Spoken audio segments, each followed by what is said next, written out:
একটা মেয়েকে জিজ্ঞেস করা হয়েছিল বিয়ের আগে আর পরের মধ্যে পার্থক্য কি।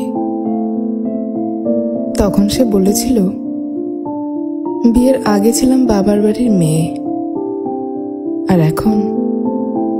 এখন হয়েছে শ্বশুর বাড়ির বৌমা। আগে আমার মুখে সবাই খাবার তুলে দিত, আর এখন আমাকে সবার মুখে খাবার তুলে দিতে হয়।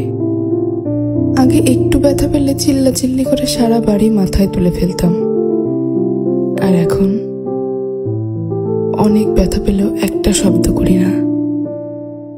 আগে হাসার জন্য মা বকতো, আর এখন কাঁদতে গেলেও ভয় হয়। আগে একটু মন খারাপ হলেই মা বুঝে ফেলতো, কিন্তু এখন ভেতরটা চুরমার হয়ে গেলেও কেউ টের পায় না। আগে ভাবতাম বাইরের জগৎটা অনেক শান্তি, কিন্তু এখন বুঝি মায়ের আঁচলে নিজেই শান্তিতে ছিলাম।